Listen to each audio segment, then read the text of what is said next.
So now we welcome on Talking Giants co-host Justin Penik. He does Talking Giants podcast with Bobby Skinner on Tuesdays and Fridays, which is available on iTunes. How's everything going, Justin? Oh, Alex, it's going great. Draft week was a lot of fun. Draft weekend was a lot of fun. Prepping was a lot of fun as well. But also, what's most fun, we're having a lot of fun, is that our football team is a lot better. Now, Alex, I have to ask you a question first. Sure. I have to ask you a question first. We're throwing off the dynamic. It's a discussion, so it goes back and forth. How interviews usually go. Yeah. Now, I asked this in the most fun-loving nature way. I had a show called Bleeding Blue. Yeah. Now, when you wanted to start your show, did you have originally the name Bleeding Blue all panned out? But then you were like, darn. What happened was I wanted to find a name that was like, I wanted to make sure that nobody had the same name. I know there's Bleed Big Blue, and then there's your Bleed Blue with David Powers, I think his name is. Yeah. Yeah, and I just made sure that I didn't want to copy off anyone. That's that's the most important part. Yeah, but I love the alliteration though. I'm a big fan of alliteration. The 3 B's, I love it. Yeah. All right, first question. Obviously, we had draft weekend this weekend. What would you give the Giants grade for the 2020 draft class? And depending on player development, do you think that Dave Gettleman could use this to try to stay in the Giants front office? Yes. So I'll answer kind of like your second question first. Yes. And the grade that I give it, it's tough, obviously. It's tough when you're not stepping foot on the football field yet. But if we're talking about players that we expect to perform possibly this year, we're particularly looking at rounds 1 through 5, where we're saying, maybe not round 3 with Matt Pert, but particularly with Lemieux, Darnay Holmes, McKinney, and Andrew Thomas, we're looking at those players, and we're saying those players can kind of be good quality starters. They're good quality football players, especially when you look at Lemieux when he was picked in round 5, when we're just talking about the value of the pick in round 5, and we possibly have a day 1 starter, possibly. But the value that we got from this draft and just good quality overall football players, round 6 through 7, a little bit different story. We still need to watch a little bit more of round 6 through 7 on Talking Giants end. A lot of those picks we don't really know, but you're picking for upside in those picks anyway. Give me a grade. I'll give you a grade. I'm going A minus. I'm going A minus to B plus. I know some teachers like to do the cop out thing where they do A minus / B plus. And they can't decide what grade to give, so I'm going to do the same thing. A minus / B plus. There were some players on like my own personal board that I would have liked to maybe get in round 6 and 7, but you want to know what? We got good quality football players in rounds 1 through 5, and that's what you kind of like the most. I know. I was watching your broadcast on day 3, and I know you wanted Derek Tuska, and then he went to the Broncos. He was another player I wanted. Solid edge. We had the Mr. Irrelevant pick, and I'm thinking, it's going to happen. It's going to happen. This guy was he was projected to maybe go round 5 and 6. It's going to happen. And then the pick before us, I believe, was the Denver Broncos, and they took him, and they broke my heart. So I was a big fan of his. But the thing is that we don't know, compared to maybe rounds 1, 2, 3. We don't really know a lot of these round 6 and 7 guys unless you're a really knee deep into the scouting game. So that's why I'm not going to be super critical of those players. But they certainly did stack up on defense with some of those later draft picks, and that's kind of what we needed. We just need some more bodies on defense, and they certainly did that in the back end of the draft. Now, from first impressions, I know you can't tell a lot because they haven't stepped on the field yet. Do you think this maybe would have been Gettleman's best draft? Ooh, Gettleman's best draft. If we're talking value, I'm a big fan of value. I know a lot of people associate that term with maybe some analytics stuff, and I'm kind of a fan of analytics. I'm kind of a fan of that side of the game and looking deeper into that and more. But again, just looking at value, especially McKinney kind of changes the draft. McKinney is that guy that really changes the complexion of this draft because he was probably a guy that the Giants had a round 1 grade on. And the fact that he fell to the early part of the second round, and he's a jack of all trades, he's a Swiss Army knife. I think a lot of people are maybe expecting him to come in field safety, but that's just not totally his strength. His strength is more in the box. That guy kind of changes this entire draft where we got a ton of good value from that spot. We drafted with our first pick. the second most important position in all of football with the left tackle. And then we even addressed tackle again in the third round. So again, just we kind of matched value and need, and we married them. So it's not like we're talking about a controversial pick like Barkley. We're running back. You take him second overall. That's controversial because are you really matching value and need? They maybe had the need for Barkley, but the value maybe wasn't there. So this draft, they did that perfectly. So was it one of his best? Gosh, you put me on the spot. I'm going to say yes because it was an investment in Vernon Jones, and that's exactly what they needed to do, and they did it. A lot of people say that Darnay Holmes could play the slot or the nickel. I know a lot of people were not so happy about that pick because Nick Harris and Tyler Biadasz were still on the board and the Giants needed a center. They did draft Shane Lemieux in the 5th round, though. With his play possibly in the slot and the nickel, do you think he gives Corey Ballantyne and Grant Haley a challenge, and would that result in one of them going at the end of the preseason? I would say it means more. Like we were talking on the on Talking Giants about, McKinney, Holmes, Love, Peppers, and where do these guys fit? Where is everybody going to fit? Because it's a fun conversation, and I hope the coaching staff kind of does have an idea on where these guys do fit. Hope they do. You would think they do if they took the player, especially both of those guys. Think of Haley rather than looking at all those other guys like Ballantyne, Beal. I think it means more for Grant Haley. Because Ballantyne and Beal aren't really slot guys. I really do think the 2019 Giants simply just had to throw them into the slot and throw them into that nickel spot because Grant Haley was so bad. Because he was so bad and because they just could not keep him out there any longer. I think they did have to just throw them out there, even though they are outside corners. And they are kind of two different positions. Slot corner and outside corner, almost two different positions. So I think the Holmes pick means more for Grant Haley where he possibly may not be on the team. However, remember, we don't really have a formal backup strong safety. Maybe you can consider McKinney as a backup strong safety who can also play free, but we don't really have a formal backup strong safety, and Grant Haley may be able to do that because of how good he was in the box and how good he was in the run game last year. So he may still have some value, just not at slot corner. I expected, and many fans expected this year for the Giants to take a wide receiver, whether it be Chase Claypool or add a number 4 wide receiver. However, they did pick up some good UDFAs from Ohio State and LSU. And one of my favorites still on the roster is Reggie White Jr.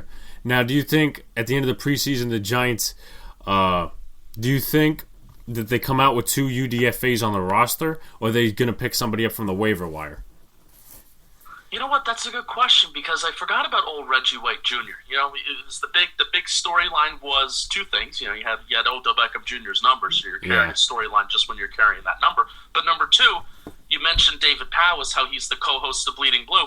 Reggie White Jr.'s family for every single preseason game. So the two preseason games that we had, David Powers would sit in his family section, and it was the Reggie White Jr. fan club.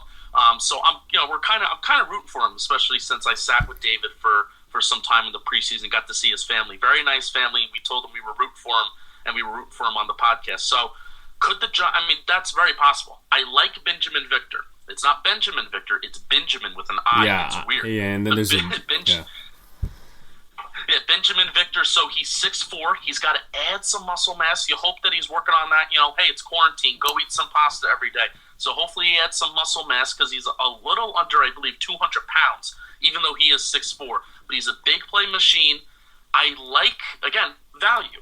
I like the value of Benjamin Victor in a deep wide receiver class. He went undrafted, and the Giants found a way to get him off the board or to sign him in the free agent pool there. And they also drafted 6'7" guy from Canada. So I can see them going into the getting guys that maybe come off of other teams for wide receiver. Since we didn't fully address that in the draft, we had to go into the free agent pool to address it. I can see that. But if these guys can wow in camp, hopefully there is camp. If these guys can wow in camp, especially these big body guys, the Giants, their tallest wide receiver since Cody Latimer's gone was 6'1". I believe Darius Slayton is only 6'1". So we need those big bodies. So if they can perform, they're going to be on the team. But I also, like you said, I wouldn't be surprised if the Giants sought out talent elsewhere towards the end of the preseason. Giants obviously drafted heavy at the O-line position. Dave Gettleman wants to fix it once and for all. He took 3 linemen in the first 5 rounds. He took Thomas at 4, Pert at 99, and Lemieux at 150.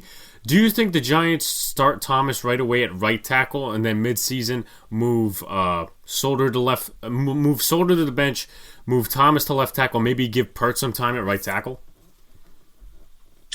I would hope not. And I would hope not. I think the Giants are in trouble if we're ever at a point, even if it's to start the season, if we're ever at a point where we're saying that Andrew Thomas is not ready to play left tackle. And that's not necessarily because, Andrew Thomas would be a bad football player, but I just think you look at what's such a detrimental part of the 2019 season, and that detrimental part was Nate Solder. He was such a detrimental part of that season.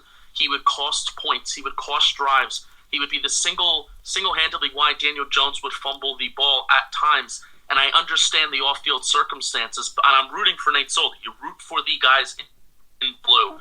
The best version of the 2020 New York Football Giants is Andrew Thomas at left tackle and a good veteran or to average veteran presence, Nate Solder at right tackle. And I'm kind of not for this whole argument of because we need to protect Andrew Thomas, we should put him at right tackle for the whole year and then slide him over to left tackle for the next year. I'm very much for, and it's kind of a similar argument, go and get those physical reps. Don't hold somebody back. I'm kind of for throwing him into the fire. This guy he's not even Andrew Flowers, but this guy's not even a project like Matt Pert. Matt Pert, I'm not saying throw him into the fire. That's not my same argument for him. But for Andrew Thomas, if you view him as your franchise left tackle, because we just also don't have another good alternative, you have to kind of throw him into the fire day one and hope he can survive, which I think he can. He was the best left tackle in this year's draft. You can argue he was the best tackle in this year's draft. And you have to trust your evaluation. You have to trust the player. Well, if he wasn't ready and they put him at right tackle, I would blame that on the coaching staff, and I don't know what his readiness would be, but certainly if they did what a lot of people will say they want to do, placing him at right tackle. For left tackle, you would at least have to give him the experience, at least let him struggle in the first year and then acclimate the second year, and then you got a blindside blocker. I mean, where are the Giants going this year? Yeah, that would be the point of, and I think people's argument against that is that, it ruins his confidence, right? If you just throw him at left tackle and he struggles. But if you're a guy who struggles your rookie year and you totally lose confidence in yourself as a football player, you're right, that kind of is on coaching. And then also, that's not the kind of football player you want on your franchise anyway. If you struggle for a little bit, and the NFL learning curve is just so large that you can't compose yourself and get ready to rock and roll in years 2, 3, 4, and beyond. So I'm throw him in there. Let's see it. Andrew Thomas, we drafted the same thing with Daniel Jones. You drafted the guy to be your franchise quarterback. Let's see him rock and roll. He pretty much played an entire season. It worked out well. Same thing with Andrew Thomas. Let's see him rock and roll. Follow-up question upon the offensive line. A lot of center options right now for the Giants. They got Shane Lemieux, who Joe Judge says is going to work at guard. He's going to work at center. You have Nick Gates, who still hasn't really snapped in the NFL yet, but he's been working at guard and tackle. And then you got reserve lineman Spencer Pulley. Do you start Spencer Pulley week 1 and then maybe mid-season shift to Shane Lemieux? Oh, that's a tough one. That's a tough one because I think we were kind of in a similar situation with Brett Jones and Jalapio, except when you say Brett Jones and Jalapio, I would say these three are a little bit more of talented football players than those two. So Jalapio wind up winning the job, and then Brett Jones wound up getting traded to the Minnesota Vikings. I think we may see a little bit of a similar thing done with Pulley, because I just think the depth is there on this offensive line, especially considering that you have Fleming, and Nick Gates can play guard too. He lined up as a guard in the preseason last year, so he played tackle, guard, and he's been taking snaps at center, and the front office did not rule out that he could play center. So, and he also did like Bobby Skinner's tweet where he flat out asked him, "Hey, have you been snapping the ball?" I saw that. The tweet. I saw that. So good investigative journalists that we're doing the Talking Giants. But anyway, you may see Pulley be a guy that's like, you know what, contracts doesn't get just flat out cut. Maybe he gets traded for like a 6th-round pick. I don't know, not sure. But Lemieux's definitely not going anywhere. He could be a guy that could play up both guard and center.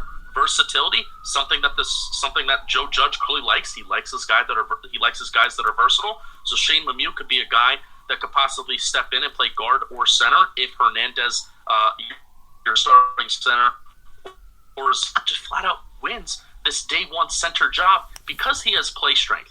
Something that Gates and something that tackles typically lack. Maybe if you move them to the inside, you always see the interior offensive linemen that they're bench pressing more and that they're just flat out stronger. So what we need for this Giants offensive line and what we've lacked these last few years, we've lacked an anchor.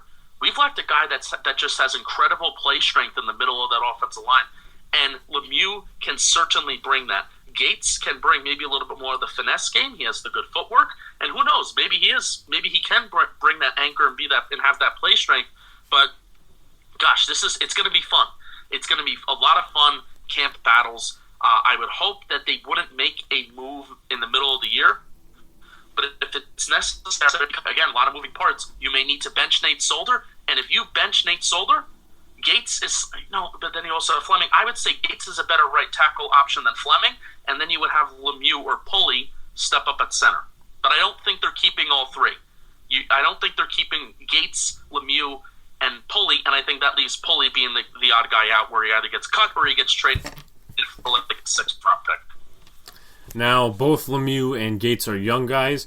If they put Lemieux at center at the end of the season or whatever, do you think Gates is a long-term right guard option after Zeitler's gone? Could be. Could be. The thing that you love about Gates, I almost feel like he's too good. He's too good and he's too versatile to just continue being like this bench depth option. I feel like he's too good. He's kind of, whenever he's had the opportunity, whether it is the preseason or whether it was against the Jets, and when Zeitler was hurt and he would step in. So you feel like he's too good of an option, and it's certainly competition. Competition is going to be the main theme of this offensive line, especially post 2020 and heading into 2021, because you're going to have Hurt going up against Gatefold that as Zeitler winds down in his career, you might even have Zeitler versus Gates at some point, and then when Zeitler heads out, Gates may start a guard. That's actually a really good idea that I never even thought of. You could have Lemieux. You could have Lemieux start at guard, depending on if they find a center maybe in next year's draft. So it's kind of crazy when you think of all of the different alternatives that the Giants have at offensive line right now, and that is a good problem. And then tell me, when's the last time that we had a good problem on this Giants offensive line? It's been a while. It's definitely been a while. That's what I would say. One guy from 98.7 ESPN, this is a opinion question, said that he would rather have the draft that we did this year with Goodell just saying the cards off from his house than actually fans screaming, yelling at arenas. Would you prefer the old way where, you have the fan reaction, everybody booing Goodell? Would you do more quiet like this year? You know what? I will admit, as a content creator and as someone who live streamed for over 13 hours this past weekend, I liked the pace. It seemed to move a little bit faster. But as a fan, I mean, because we're thinking of this as fans. We're all football fans. There's nothing better than, sitting back, especially night one. Especially night one when you have Goodell up there and you see the players have that moment if they're present at the draft and if they choose to be there. They have that moment with Goodell. They have that moment with the jerseys. They have their moment with the hat, and that's a moment that you save as fans. Your player holding your jersey, your new franchise player, and they're up and they're holding their number one jersey. That's a moment, and that's a picture that you save for an entire lifetime. How many times is the highlight of Daniel Jones the fact that he was picked, and LPG's reaction? I think LPG was just more shocked than anything that they picked Jones. I don't think he was necessarily upset, but how many times is that LPG reaction showed where he has his hands on top of his head because he was expecting Josh Allen? So I like that. Maybe here's my proposal.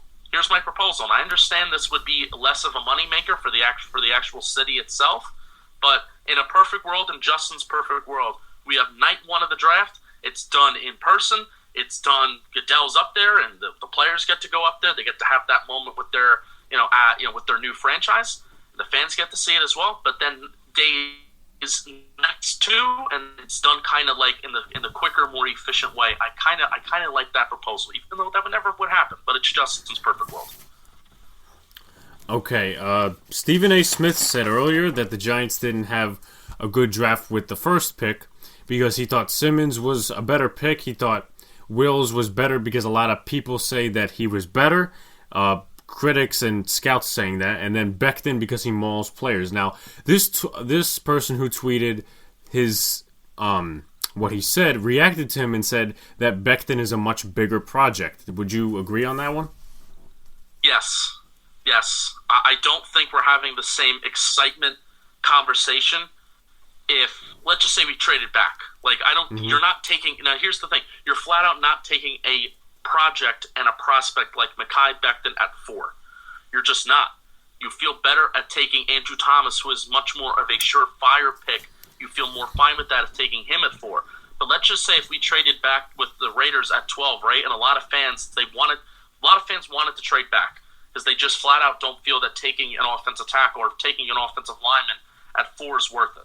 And sure, let's say we do that. Let's say we trade back to like 12 with the Raiders, who have multiple first-round picks, and Twitter GMs get what they want. Then we're in a position where we're picking Austin Jackson. And that's not good. That's not good.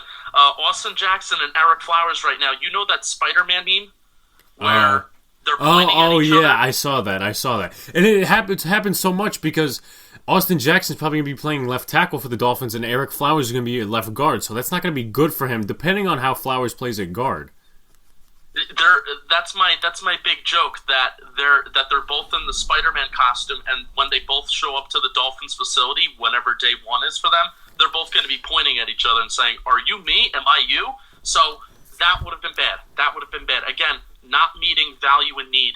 Picking a guy like Becton, or even trading back and then losing out on a good player like Andrew Thomas or even Jedrick Wills, that would have been bad. Even though you would have garnered more picks and you would have got some more players, that still would have been bad because you would not have fully acknowledged the value and the need that left tackle was. And it is the second most important position in the game of football. So that's something that Stephen A. Smith is forgetting. I could also imagine, and I'm not going to fault like national people for this, but national people that cover sports and all of sports, not even forget just like football. Mm-hmm. National media members, they don't watch the same film that even some of us fans do, or even if you're a fan that maybe doesn't even watch a lot of film, you still analyze. We're still all reading about these guys. We're still just analyzing, well, what we do more research than they do. Yeah, that's the crazy thing. So even though everybody, and hundreds of thousands and maybe millions of people are listening to a guy like Stephen A. Smith on what he thinks about the Giants pick, especially because Stephen A. Smith is so closely associated to New York with the Knicks, he's not doing the same preparation that even the casual fan is of the New York Football Giants. So Andrew Thomas was certainly the most pro-ready prospect. He was the best athlete. He was the smoothest tackle, and this is just tackle as a whole. Wirfs was very good in space, but he was not just the smoothest. He wasn't the smoothest tackle. He was good in space, and that's why a lot of people think he can be good at guard. Because imagine Wirfs in space just pulling left and right all the time. That's going to be pretty fun to see if he can make that conversion over to guard.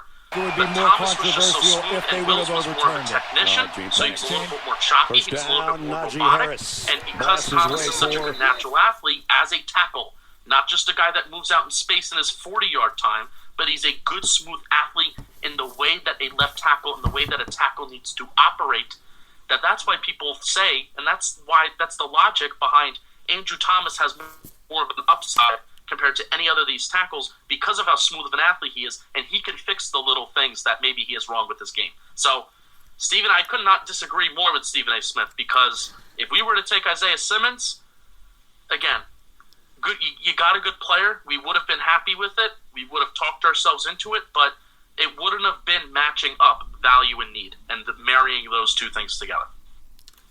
Now, my thing with Jedrick Wills, another Giants fan mentioned this to me, that, he protected to his blind side. But he's still the right tackle position. Now, if you would have selected him at 4, you would have had to get a left tackle probably in the second or the third round, which has less value than Andrew Thomas would. So you would probably have to pick Austin Jackson if he was still there, Josh Jones, or maybe that guy from Auburn, Prince Tega wanna go. I think I'm saying that right.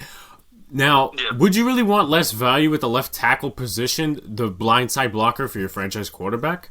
I wouldn't. Yeah, no. I mean, I talked myself into Will's pre-draft. Number one, because Bobby Skinner was such an Andrew Thomas guy. So for good radio, I'm like Jedrick Wills. But also, Wills, there's still an argument out there that Jedrick Wills is when you look at tackles as a whole, not just a right tackle or left tackle, when you look at tackles as a whole, there is an argument that says Jedrick Wills is the best tackle because he has the best technique, he has the best footwork, and his punch is incredible. His punch just jolts dudes, and that's going to be a lot of fun to see on how that translates to the pro level. But you're right, he would have to be a guy that would start at right tackle day one, because you just can't ask him to transition, especially only being 6'4". It's not even like you have Matt Pert, who's 6'7", and he was a right tackle. Wills was 6'4". And I understand the whole thing if he protected to his blind side, but still, the pass sets, it's just so much different when you go to the right to the left side. Tristan Wirfs said pre-draft that switching from left tackle to right tackle, because he actually did that a few times while at Iowa, he said it's like switching the hand that you wipe your butt with, that you wipe your ass with, with toilet paper. He's like, it's like switching that. It's just not natural. So it would have been one whole year where you're like, okay, Nate Solder, you're our left tackle, and that would have been bad. Wills would have been your right tackle, and then you would hope that the transition over to left tackle for 2021 would be the ideal thing if Wills was a Giant. But Andrew Thomas is a Giant, and I kind of like that a little bit more. I like that a little more, too. One thing to point out as we're having this discussion about right tackle and left tackle, Jedrick Wills is going to have to actually probably play left tackles because remember the Brown side, Jack Conklin. Isn't that like one of the underrated stories of the draft? And I kind of nobody feel talks like about Giants it. I kind of even feel like Giants fans who kind of like to slander on the Browns. They kind of like to slander on Baker, and they kind of like to throw some shade here and there at Odell. Isn't that kind of wild that they did that? That's really wild that they did, because what are they going to do? So I would be shocked. Now I wouldn't put it past them. But I would be shocked if they are asking Wills to make that transition. I would say they're saying, Conklin, you're the veteran guy, you're the guy that's going to be making that transition. So I would be shocked if they ask Wills to do that. But you know what? They could go with the whole point that everybody else has had, that, hey, Wills, you protected the blind side, so all you got to do is just switch up your footwork a little bit to the left side, even though it's not that easy. Switching now to defense for a little bit. We've seen some new faces on the defense this year. Patrick Graham is the new coordinator. James Bettcher ran a 3-4 hybrid system the last 2 years. A little different with Patrick Graham. Now with new additions like James Bradbury and Xavier McKinney, I think the difference between these two creative defenses is now you have Xavier McKinney. You got playmakers now. You just don't have floppy guys coming over from Arizona. You actually have playmakers now. Do you agree? Yeah. That's from Green Bay coming over, who was Patrick Graham was the former linebackers coach in Green Bay a couple years ago. So there's still some familiarity, but I kind of like the familiarity of Kyler Fackrell and Blake Martinez versus Kareem Martin and Antoine Bethea. I kind of like that familiarity from Arizona versus Arizona and then Green Bay this year. So, but yeah, you mentioned McKinney, and he's a playmaker. Now, I mentioned McKinney. I'm going to go back to McKinney because it's such an interesting conversation. I know you maybe want to talk about some other guys, and please ask me about some other guys, but I think McKinney just changes this whole defense. And every rose has its thorn, and that's the kind of like the cliche phrase that I've used about McKinney and the metaphor that I've used about him, because the thorn about McKinney is that he's not solely a single high safety. And what did the Giants need? When looking at Julian Love, who could be your slot corner, and Jabril Peppers, who can be your strong safety / in the box safety, we needed kind of like this single high free safety. Well, we didn't exactly get that. McKinney can do it, but he can really only cover half of a field. When you're asking him to cover the entirety of a field, he's hesitant to really follow the quarterback's eyes, and he's hesitant to really make plays. And God forbid a receiver would ever catch the ball over the top of the cornerback can't make the ball carrier. McKinney would not be able to get there in time to make a play on the ball carrier to save 6 points and to save a wide receiver that's running deep down the seam over the middle of the field or by the sidelines. So he struggled playing single high safety. Doesn't mean he can't do it. He can develop and he can do it. But his strength is just in the box and his ability to make plays in the intermediate passing game and just in the run game in general. So he changes what the Giants defense can do as a whole, because you could put him at free safety and you can ask him to cover half of the field. Jabril Peppers does have that range. A lot of, I'm trusting that when, people that I work closely with, like Anthony Tomeno of the Talking Giants team, when he tells me that Jabril Peppers has the range to play free safety, I'm going to trust him. He's a very natural athlete. I think we can trust Jabril Peppers at free safety at times. He even did it in Cleveland a little bit, so we'll have to go back and we'll have to watch that Cleveland tape to see how he did back then. So, versatile. Versatile is the name of the game. Versatile playmakers. So the rose with McKinney is that he can do very good things in the intermediate game, and the rose is that it's not just a box. We're not just let's just say we took Antoine Winfield. Okay, Winfield is going to be our deep center field safety. Peppers is going to be our strong safety. Love is going to be our slot corner. Okay, everybody go. No, it's going to be multiple, it's going to be versatile, and it's going to be a lot of fun to watch. It's going to be a challenge for this coaching staff, but if they do it right, it's going to be beautiful. Well, I tell you what, Giants fans are hoping that when McKinney does go out deep, and if he does go out deep, that he gives us a better product than Antoine Bethea last year. Yeah, not that difficult to do, so that's the whole... Now, obviously today the Giants placed a... I think that is unrestricted tag or something like that on Marcus Golden. Do you still believe, even before he was re-signed, Dave Gettleman expressed that you could have multiple guys rushing the passer? Do you think that they still need a number one guy, or do you think that they could go rotational as they want to do? I think they're just going to have to go rotational. Now, Golden's not technically back yet. It's like this thing of, if he's unsigned past July 22nd, the only team that he would be able to play for is the Giants. If somehow Marcus Golden remains unsigned past July 22nd, the Giants are the only team that he could actually play for. Now, the Patriots did the same thing to LeGarrette Blount a couple years ago, but he wound up signing with the Lions. I would be shocked if we're at a point where July 22nd is getting close to training camp. I think teams might start camp that week, 24th, whatever that Monday would be in late July, the second to last week in July or the final week in July. That's when teams usually start camp. And if Marcus Golden is not on a football team by then,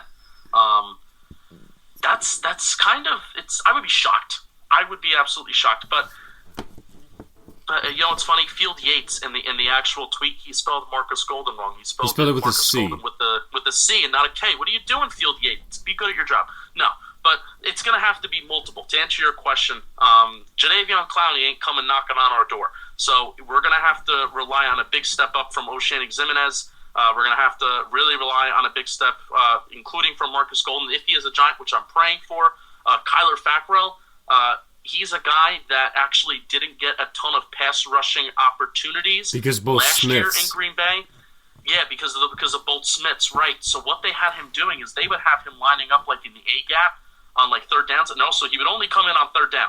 So either he'd be lined up on the edge or he'd be lined up in the A gap, and the amount of times where he would drop back into coverage, it boggled my mind because Fackrell is such a good pass rusher. He is a good pass rusher that has a few different various moves, and that's exciting. So they had him dropping back into coverage, and he would only come in on third down as like a pass rushing specialist that wasn't a pass rushing specialist. So I thought that was kind of funny to see that 2019 film on Fackrell in Green Bay. But in 2018, he would be lined up consistently, and he got a lot more snaps as a pass rusher, and the productivity was there. So we are hoping for some production and for some unexpected production out of some of these guys that are on the Giants right now. We're hoping for Golden to possibly come back. But we're also hoping for a much better secondary that allows us more time to get to the quarterback. And that is the most important part of the Giants' 2020 season when we're talking about the defensive side of the ball. Can this secondary hold up enough and not allow these big deep plays down the field, but can they hold up long enough to give this average pass rush time to get to the quarterback? G-Man headquarters on Twitter said that the Giants should cut bait with Nate Solder and just cap is dead rather than keeping him on the roster, soon to be replaced by Andrew Thomas and sitting on the bench with a $19 million cap hit. Do you agree with that statement that they should just cut bait with him? I've gone back and forth because draft weekend, when you're a little loopy and it's Saturday night and it's late and you're still off of the high of, we drafted Andrew Thomas and you've been streaming for 13 hours. I was like, yes, do it. Like, let's get Marcus Golden back. We have guys to compete, but you know what? I've calmed down and I've kind of thought about things. Root for the guys in blue. That's what we do as fans. No matter what you think about a player, no matter how much you poo-poo on a certain player, root for the guys in blue. And a good to average Nate Solder at right tackle is the best option for the New York Football Giants in 2020. I really do believe that. I really do. Obviously, if Nick Gates beats him out, good for Nick Gates. He won the battle, and I hope the coaching staff would be able to see that and make that determination and not just start Solder for the sake of him making $20 million because you really feel like you need to make that worth it in whatever kind of way. So, but in my humble opinion, even I love Nick Gates, and this is me saying that I love Nick Gates, and maybe he gets to start at center, but a good right tackle, Nate Solder, who is a veteran presence, is a good thing for this football team in 2020 at right tackle. Giants signed Dion Lewis last month, and then they signed Rod Smith in 2019, which didn't work out because I think he had a concussion and was cut in the preseason. Do you think the Giants are trying to run with 3 running backs, or are they trying to get Wayne Gallman out of here? This Javon Leake kid from Maryland, that's going to be the guy that's going to change everything. That's going to be the guy that kind of changes everything because obviously Lewis is here to stay, and you like Dion Lewis because specifically he's a pass catcher. He's a guy that's come in on third down. He's a guy that can, relinquish Barkley of some duties from time to time. So you like the certain versatile things you can get from Dion Lewis. But Javon Leake, he's going to be a guy that's going to come in, and he's going to be a guy that's going to be knocking on Wayne Gallman's door. Because not only Javon Leake is he a big play guy, he has limited carries as well. Which, if you're asking me, I'm a guy that kind of devalues the running back position. If I didn't make that clearer early in the episode, I'm a guy that kind of devalues the running back position, and I want a big play guy that can catch the ball out of the backfield, but also coming out of college, limited carries, very limited carries. Javon Leake has coming out of college, so I like that. I think that's like, you got all the upside of the world for me if you don't have a lot of tread on your legs coming out of college. So Gallman he would have to show something spectacular in camp, and he would have to blow away this coaching staff because I don't think they're going to carry 4 running backs, including the fact that Elijah Penny is on this football team, and he can be a running back, God willing, God forbid, if we ever get to that point, kind of like we did last year, where he was running the ball in New England. We don't want to see that again, but with him on the team, you kind of do have 4 running backs, and I think Leake kind of should be that guy to be that third guy because he's such an explosive playmaker. His yards per attempt last year was insane. If you want to look it up, I think it was like around 7 or 8. Don't quote me on it. And he also has the potential to return kicks as well, which Gallman cannot. So, hey, if you can do multiple things within your role and you can make yourself worth it at the bottom of the roster, you might have a better chance of making it than Gallman if you're Javon Leake.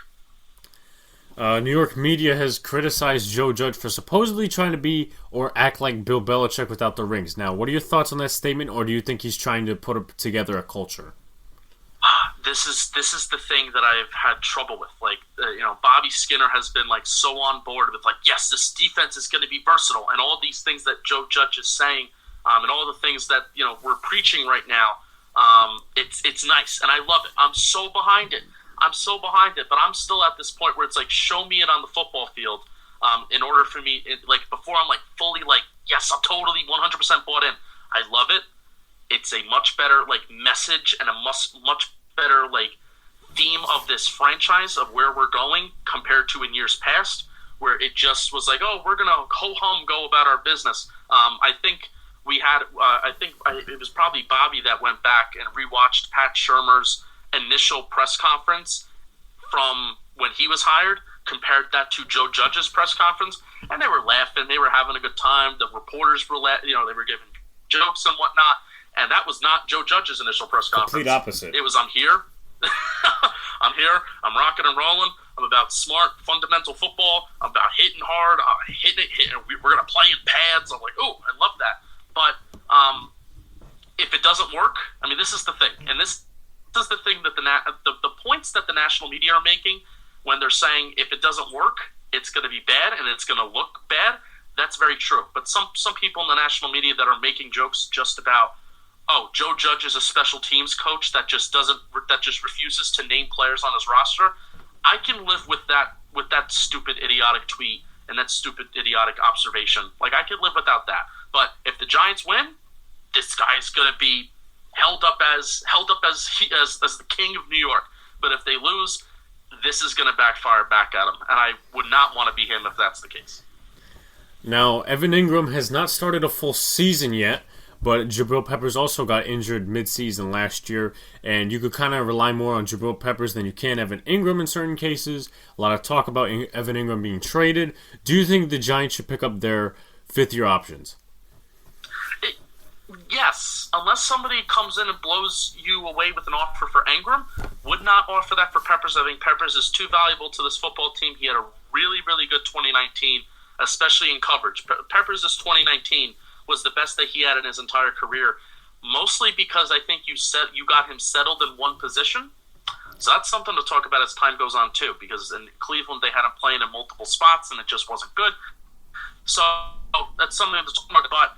In terms of Ingram, unless a team has blown you away with a nice little offer, like I would have definitely taken the 31st pick if the 49ers chose to offer that. Like, it was rumored. I don't know if the 49ers were actually thinking about doing that, but I know the Bay Area NBC Sports page was saying how the 49ers might be interested in Ingram. But, I mean, picking up the fifth-year option, it's not like you're talking about, extending a guy for another 2, 3, 4 years. It's a fifth-year option that's ultimately a benefit and a bonus of taking a guy in the first round and not picking up that option and just letting a guy walk in free agency and not really getting anything back for him. I think that would be kind of a bad move. Even if you don't sign Evan Ingram back to a long-term deal, which I would understand. If Evan Ingram's contract was up tomorrow, I don't think I would sign him back for a long-term deal. But for the fifth-year option, that's part of the benefit of taking a guy in the first round that you can get that. So I'm for it. Pick up both their options. Another public opinion question. G-Man headquarters brought this up on Twitter that many Giants beat writers said the pick was going to be offensive tackle, but it was going to be Wirfs, it was going to be Wills, and the Giants picked Thomas at 4, and he now claims that the beat media is rather untrustworthy and that we shouldn't be listening to them and that all their talk is hogwash. Do you agree with that statement?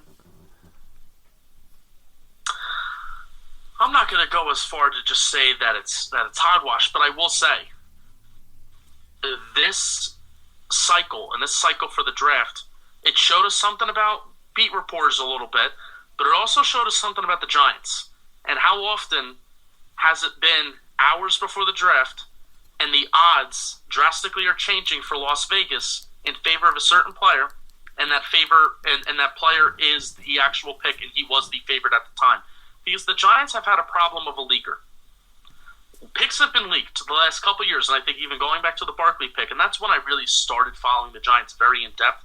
But going back to the Barkley pick, that pick was leaked a few hours from the draft, and I think people just kind of refused to believe it. Oh, that's a smokescreen. No, it was leaked. Jones, that pick was leaked. Oh, but that's just a smokescreen. No, it wasn't. It wasn't a smokescreen. That was the pick. This year, nothing. Radio silence, and I love that.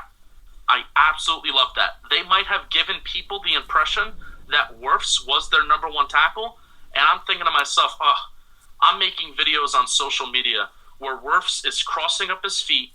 I'm making videos of Wirfs and how his feet are just too close together, and he's kind of relying on his play strength, which he has. But I'm like, oh my God, they can't really be evaluating Wirfs. I'm like, I'm fine with either Wills or Thomas, but you can't be telling me that you're evaluating Wirfs as the top tackle. And then therefore you have guys like Matt Lombardo the day before the draft. Matt Lombardo had a tweet that said, Tristan Wirfs is the most pro-ready tackle in this year's draft. I don't believe that. What does that mean? What does that mean? Because if you look at just how he plays the game of football, or even if you just look at evaluations, just look at the evaluations, because I know not everybody looks at tape, and that's totally fine. But just look at evaluations. A guy that we're talking about could be a good NFL guard, a great NFL guard. You're going to have to take that he's the most pro-ready tackle. So you want to know what this tells me? This tells me that some of these beat reporters may not know football that well. They're good reporters, they're good journalists, but they may just not know the game of football that well. And that doesn't shock me, but it's kind of disappointing. And one point you can make about Thomas, and one point you can make about Wills, they play in bigger colleges. Like Thomas played at Georgia, and Wills played at Alabama, which is bigger than an Iowa college. I mean, Iowa's still important, but Georgia and Alabama are higher. Yeah, and Thomas faced the best competition. That's the thing, too. Obviously you mentioned that, playing in the SEC, you're playing in the most competitive conference in collegiate football, but also he faced K'Lavon Chasen from LSU, edge rusher who was the second edge rusher taken off of this board, and he dominated him. Dominated. I don't understand why this is such up for debate in the NFL world.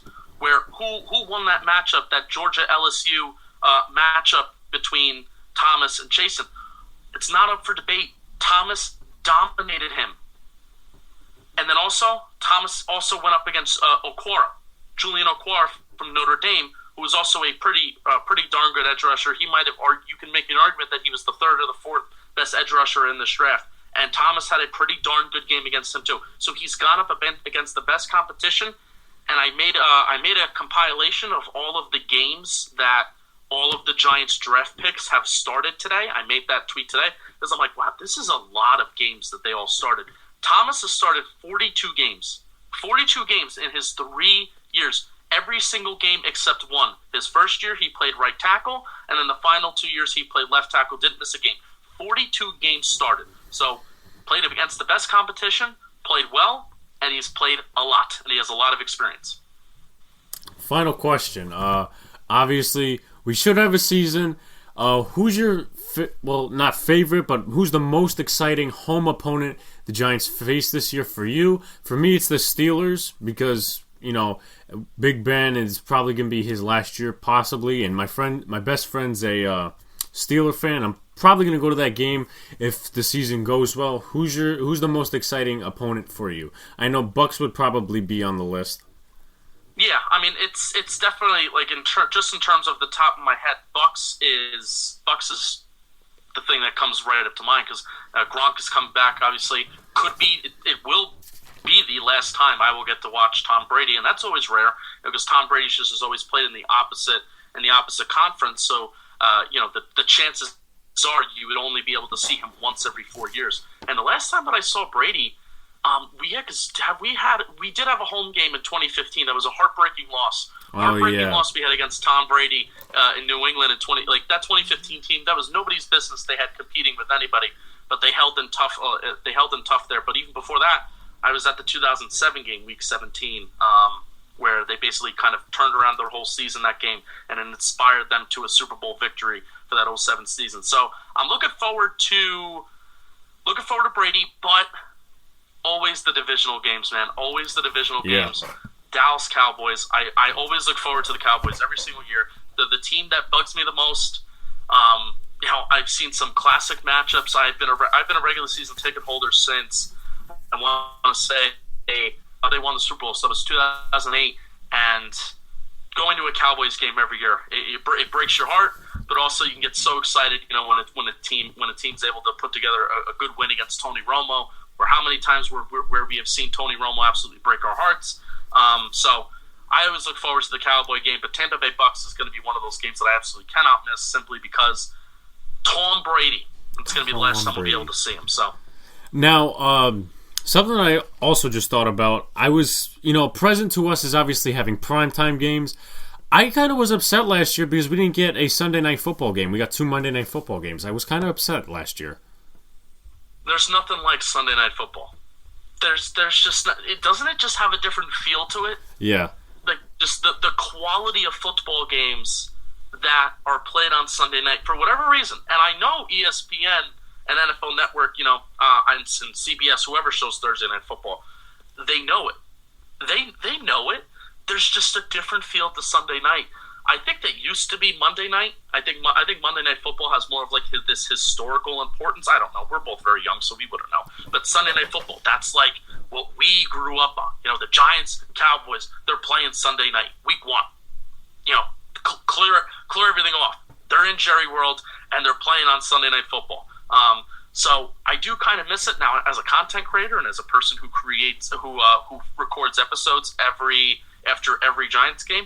I kind of like that there wasn't a lot of primetime games, but nothing does beat Sunday Night Football when you get Carrie Underwood or I remember Faith Hill when they would sing Joan Jett's "I Hate Myself for Loving You," except they would say "I've been waiting all day for Sunday night." So there's nothing like it, man.